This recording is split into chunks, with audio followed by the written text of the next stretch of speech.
kooras uu soo qaban qaabiyey TV-ga Alcaalamiya qaybtiisa afka Soomaaliga ayaa lagu soo gabagabeeyey gudaha Jaamacadda Caalamiga ee Afrika gaar ahaan Kulliyadda Iclaamka. Kooraskan oo ku saabsanay qaabka loo diyaariyo muuqaalada ayaa soconayay ku dhawaad 20 maalin iyadoo loo qabtay ardayda Soomaaliyeed ee ku nool dalka Suudaan gaar ahaan kuwa dhigta Jaamacadda Caalamiga ee Afrika. Inkastoo ay ahayd tirada mid xadidan, haddana waxaa ka qayb galay arday gaaraysa ilaa 35 arday.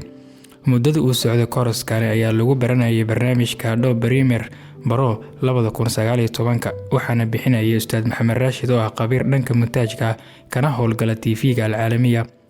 waa kan Ustaad Maxamed Raashid oo ka hadlaya waxyaabaha ardayda halkan lagu baray. kan ku saabsan montaajka badana waxaan diiradda saareynay marka laga yimaado in dadka aynu barno barnaamijka Adobe Premiere oo loo adeegsado qaabka fiidiyoda loo edit gareeyo inaan dadka ku barno inaan sidoo kale aan sii barno wax ku saabsan camaliyada soo saarista ama ikhraajka waxa loo yaqaan qofka marka si uu ikhraajka wax ugu yaqaan waa in wax ka barta sidoo kale taswiirka marka waxaan wax ka sharaxnay camaliyada taswiirka iyo qaabka ay u suurta gasho qaabka wax loo sawiro laqataadka axjaamta ay kala leeyihiin iyo zawaayaadka sidoo kale waxaan wax ka sii baranay camaliyada ikhraaj waxyaabaha ay samayso maadaama barnaamijka Adobe Premiere ama camaliyada montaaj dhamaanteedba barnaamijta laga barto netka ay ku jiraan qof walbana uu baran karo luqadda rabana uu ku baran karo laakiin inaad kasbatid khibradda ah inaad barnaamijkan aad ku shaqaysid muxtawaha aad soo saaraysid oo noqdo muxtawa waafaqsan shuruucda wax loo montaaj gareeyo waxay u baahan tahay khibradda inaad ka shaqaysid majaal montaaja amaba qof khibrad barnaamijkan u leh inuu wax ka baro. sidoo kale waxaa ka hadlay qaar ka mid ah ardaydii ayaga nasiib ku yeeshay in ay ka soo qayb galaan kooraskani oo tilmaamay waxyaabihii ay ka faa'iideen inta uu socday kooraskani. magacayga waa Yaxya Cabdalla Nuur waxaan ahay arday dhigta Kulliyadda Shaabaarka ee Jaamacadda Afrika Alcaalamiya.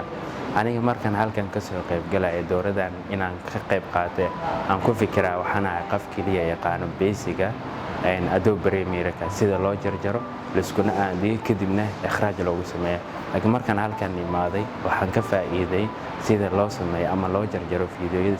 sida aniga aan u qaanay si ka duwan haddii xaalee sida loo sameeyo qaabka wareysyada loo duubo ama sidoo kale laqataadka sida loo duubo fiidiyoyada angleska aad dooran lahayd waxaan sidoo kale aan ka faa'iiday sida loo sameeyo iclaanaadka ayadoo ay tahay qayb muhiim ah qof walba u baranayo ama qof walba yaqaano Adobe Premiere inuu qayb ka yaqaano iclaanaadka iyo sida loo duubo. waxaan sidoo kale aad u mahadcelinaa idaaradda TV-ga Alcaalamiya khaasatan waxaan boqolkiiba boqol aad ugu mahadcelinayaa Dr. Ustaad Maxamed Raashid oo asiga qayb weyn ka qaatay juhdi badan ku bixiyay in dowradan hergasho. TV-ga Alcaalamiya u taagan haqabtirka howlaha waxbarasho oo ay u baahan yihiin ardada ayaa xilliyada ay fasaxa ku jiraan u soo qaban qaabiya koorsooyin wax ku ool ah kuwaas oo ka aflaxeen arday badan oo Soomaaliyeed oo ku nool dalka Suudaan.